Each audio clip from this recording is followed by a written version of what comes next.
Aujourd'hui, je vais vous présenter le plus petit PC qu'on n'aura jamais vu sur la chaîne, donc un mini PC. Pour vous avouer tout, j'étais vraiment sceptique de présenter celui-ci, mais quand j'ai vu les specs, je me suis dit que ce serait vraiment une bonne idée. Salut tout le monde, c'est Flo, et bien sûr j'espère que vous avez la forme. Donc pourquoi c'était une bonne idée alors qu'à la base j'étais sceptique? Parce que quand j'ai vu le SoC qui était intégré, donc il est ici, à bord c'est un petit Ryzen 9 7940HS, et quand je me suis penché dessus, j'ai vu que c'était le même SoC qu'il y a dans le ROG Ally, donc la petite console portable de chez Asus ROG, c'est exactement le même SoC, je vais vous donner les particularités différentes. Donc c'est un processeur 8 coeurs 16 threads avec une partie graphique, la Radeon 780M. Donc dès à présent vous pourrez voir des tests, si vous avez déjà vu des tests, au niveau performance de la ROG Ally. La différence ce sera légèrement supérieure, pourquoi? Parce que déjà c'est branché au courant, donc le TDP sera supérieur et les fréquences seront un chouïa supérieur. J'ai pas déballé ce mini PC, j'ai envie de le découvrir en même temps que vous. Donc c'est parti. Donc déjà pour commencer, comme d'habitude que je présente des mini PC, souvent c'est la marque Minisforum, je trouve que le rapport performance-prix est meilleur. Donc ce sera un PC vraiment très compact et polyvalent. Donc je vais vous parler des prix après, il y a différents modèles disponibles avec ou sans RAM, etc. Avec 32 Go, avec 64 Go, avec 1 Tera, 512, donc il y a beaucoup de choix. Ce sera vraiment le plus petit que j'ai jamais présenté sur cette chaîne. Donc c'est de plus en plus miniature les PC, ça fait plaisir. Ça va prendre bientôt la taille d'un smartphone. Donc si j'arrive à le retirer bien sûr. Donc c'est la gamme Venus Series avec le UM790 Pro. Prochainement, il devrait y avoir le 780 Pro. On en reparle tout de suite après. Donc petite boîte orange, ça fait un petit peu comme les chaussures Nike. Donc voilà ce PC, déjà les petits, comme vous voyez, petit manuel à bord. Tout simplement, le petit PC. Ah, c'est vraiment pas mal. Regardez ça, regardez comme il est super compact. Franchement, ça fait plaisir. Donc si on a un PC qui permet de jouer convenablement et un PC qui est vraiment à l'aise en bureautique, c'est vraiment sympa. Avant de déballer, on va regarder tout de suite ce qu'il y a dans le bundle. Alors déjà, premièrement, c'est top, fixation VESA pour mettre directement derrière votre écran. Là, c'est vraiment fourni avec les vis et tout, donc c'est très bien. Deux petits pieds en caoutchouc, on s'en fiche un petit peu. Le petit adaptateur secteur, le petit cordon HDMI. Allez, c'est parti, le petit moment de kiff.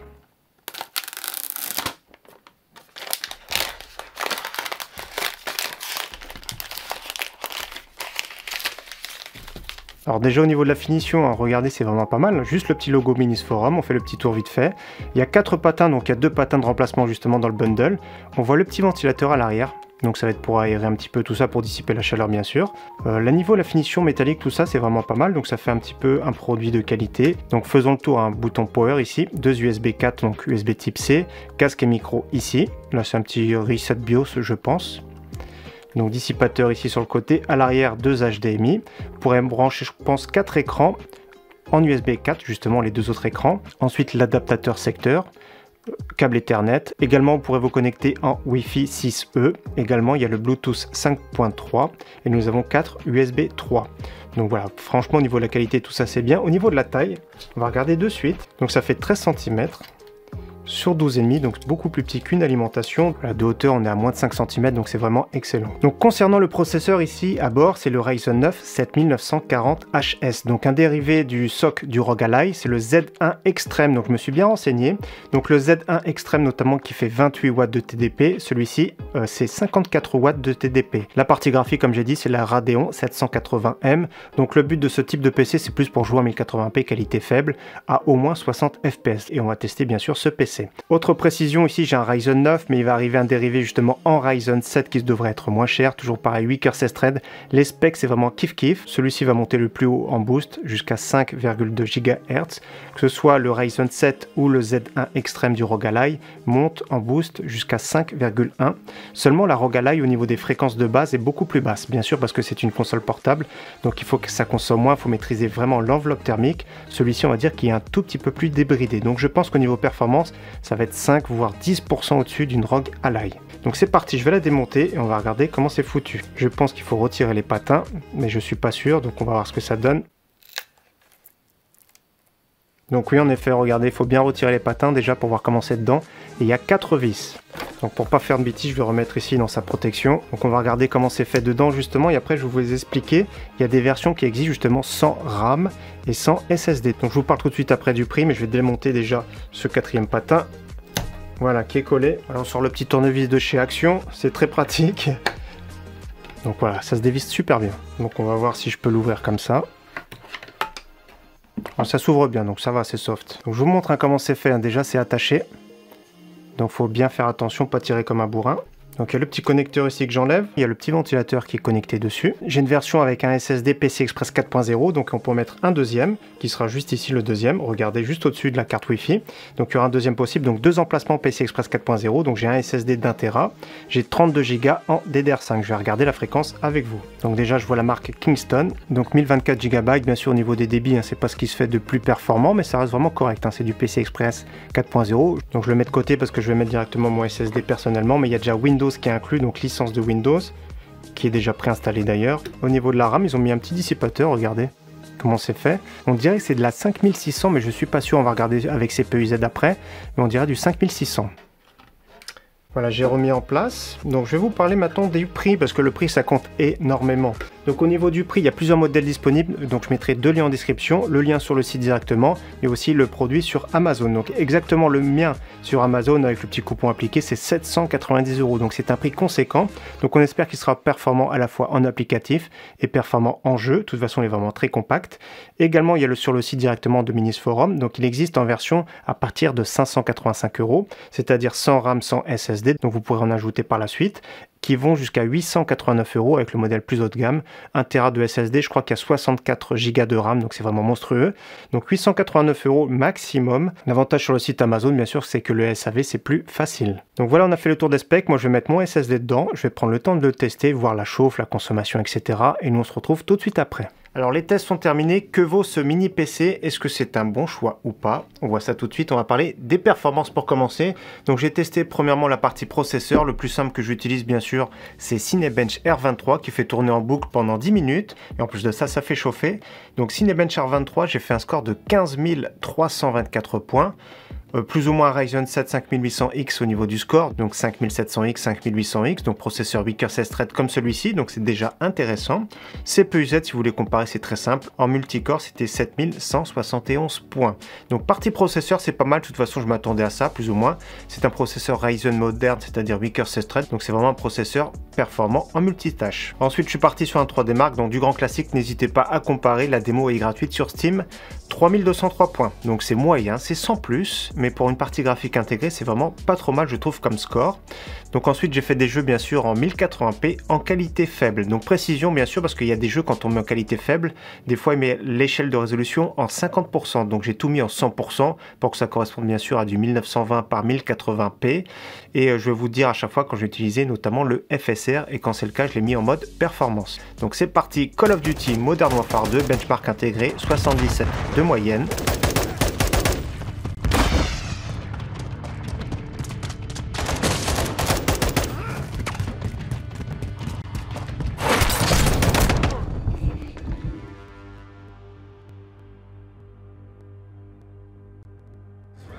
Cyberpunk 2077, 67 de moyenne avec FSR en mode performance.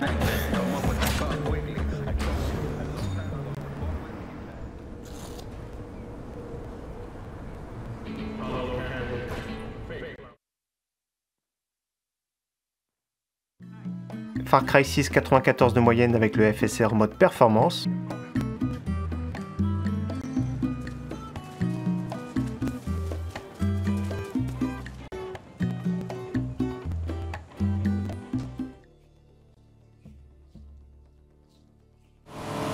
Forza Horizon 5, 91 avec le FSR en mode performance.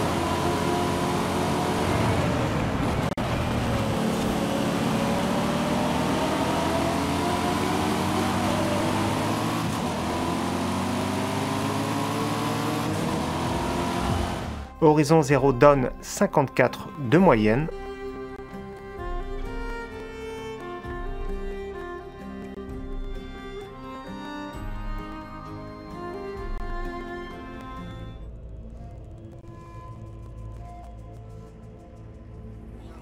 Tomb Raider, 69 de moyenne.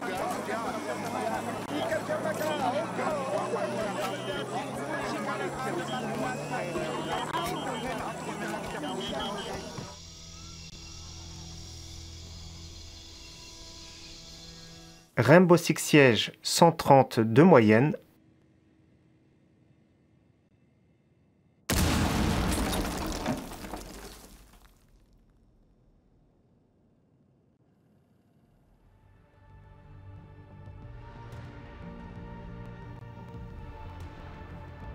Batman Arkham Knight, 68 de moyenne.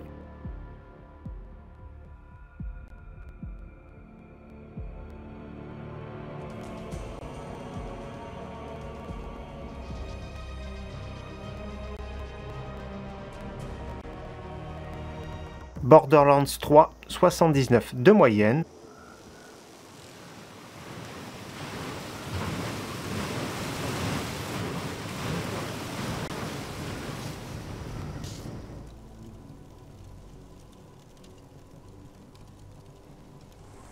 GTA 5, 127 de moyenne.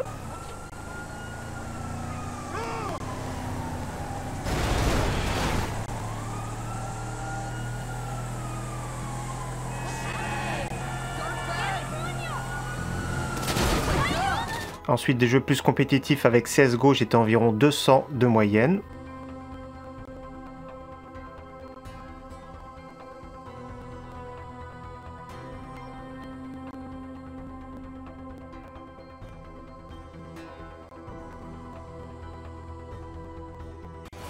Fortnite en DirectX 12, j'étais à 130 de moyenne avec un 1% lot très intéressant de 78.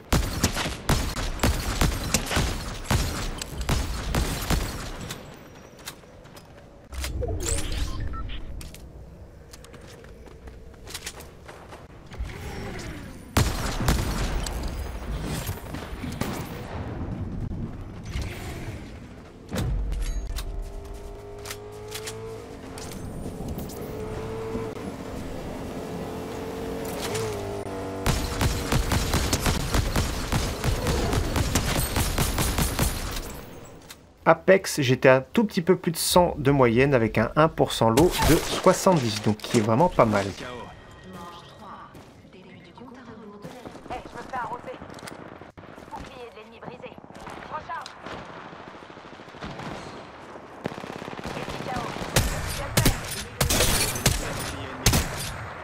Ils envoient un réplicateur. Je recharge.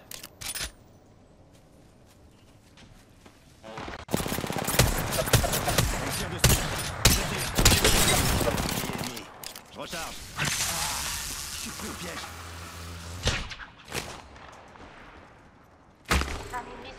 Donc au niveau performance, comme vous voyez, c'est pas terrible, mais il y a une chose que j'ai remarqué, c'est vraiment la stabilité des FPS qui est vraiment super bien sur ce PC. Donc ce qui est bien, c'est que ça évite de faire des grosses chutes, des gros drops de FPS, et du coup l'expérience de jeu est pas trop mal, malgré tout que ce soit esthétiquement pas très joli de jouer en 1080p faible, mais sur certains jeux, ça passe très bien. Au niveau consommation, ce PC en pic 87 watts, c'est vraiment excellent, franchement c'est vraiment bien. En plus de ça, des jeux, j'ai vu notamment, c'était Forza Horizon 5, quand j'avais bloqué à 60 fps, il consommait 60 watts. Donc comme une ampoule 60 watts pour jouer à 60 fps en bloqué sur un jeu qui est pas trop gourmand certes, mais c'est vraiment très intéressant. Au niveau du bruit, pas de souci, 33 au repos, super silencieux. En charge, il va monter jusqu'à 37 décibels. C'est un PC qui est vraiment super silencieux.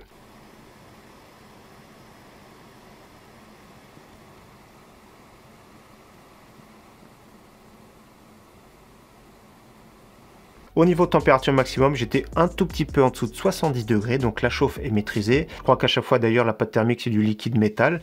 Dans tous les cas, au niveau de la consommation, au niveau de la chauffe, de l'encombrement, tout ça c'est top. Donc que penser de ce mini PC maintenant? Donc premièrement, ce qu'on constate, c'est que c'est un PC qui est vraiment polyvalent. Donc il n'est pas excellent partout certes, mais il est bon partout, c'est-à-dire qu'on peut jouer, on peut travailler avec, parce qu'il est quand même très polyvalent, il y a pas mal de cœurs.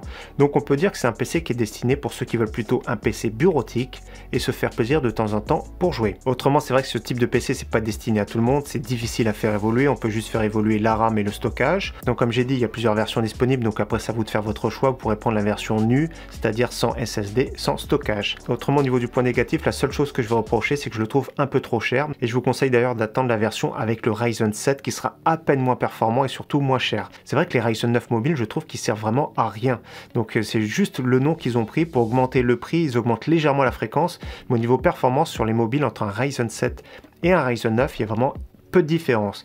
Donc moi je vous conseille plutôt d'attendre la version UM780 Pro. Je rappelle cette version 790 Pro. Mais dans tous les cas, comme d'habitude, hein, Minisforum fait toujours de la bonne qualité. Pour moi c'est vraiment le top dans les mini PC. Donc voilà pour la vidéo test de ce mini PC. Encore une fois j'espère que ça vous aura plu. Ça fait plusieurs fois qu'on en teste sur la chaîne. Ils sont de plus en plus petits, donc c'est vraiment super agréable. Les futures générations seront de plus en plus puissantes, donc ça fait plaisir. Donc affaire à suivre. Donc moi comptez sur moi bien sûr pour relayer à chaque fois qu'il y a des nouvelles offres. Notamment Minisforum me contacte régulièrement pour tester leurs produits et c'est toujours avec plaisir. En attendant, merci à tous d'avoir suivi cette vidéo. Encore une fois, j'espère qu'elle vous aura plu. Je vous dis à très bientôt sur ma chaîne. Ciao, bye!